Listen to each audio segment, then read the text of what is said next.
L'eau est source de vie. Mais l'eau peut être dévastatrice. 16 octobre 1907, à 4h30 du soir, le Pont-Dieu donne passage à 20 millions de litres d'eau par minute. Les dernières arches sont recouvertes d'eau.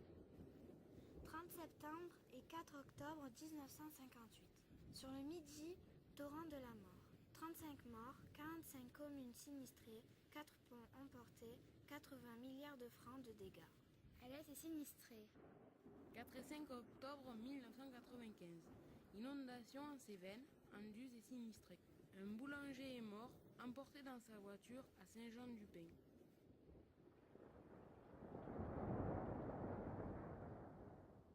8 et 9 septembre 2002. Dans la nuit du dimanche au lundi, il tombe 600 mm d'eau sur la ville et les Cévennes. On compte 6 morts en Cévennes, des centaines de sinistrés, plus de 10 000 véhicules inutilisables. Mais qu'est-ce qu'un épisode cévenol et pourquoi ce phénomène arrive-t-il?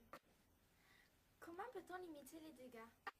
Pour cela, nous avons décidé d'aller rencontrer M. Malavieille, maire de la Concombre et conseiller général du Gard.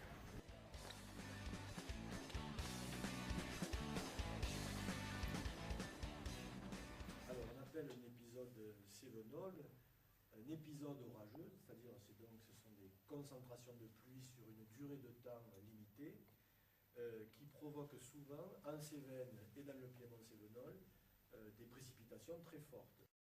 Il y a une condensation de nuages qui remonte vers les terres et qui se bloque contre les montagnes du Massif central. Ça peut durer 24 heures, 48 heures, mais avec des précipitations fortes et qui entraînent souvent de gros dégâts dans les territoires. Peut-on parler de développement durable en ce qui concerne le barrage de Sainte-Cécile d'Andorre? Ce barrage est un barrage critère de crue. Il a été construit dans cette période où en France on construisait de nombreux barrages et dans le Gard parce que la population avait été très sensible aux inondations de 58. Je ne suis pas sûr qu'aujourd'hui, avec de tels événements, on se remette à construire des barrages. Un barrage, c'est pas neutre sur le plan de la question du développement durable. On change quand même l'habitude d'un cours d'eau, on modifie les éléments de la nature. On s'est rendu compte que parfois un barrage, ça pouvait protéger, mais ça pouvait aussi être dangereux en cas de rupture.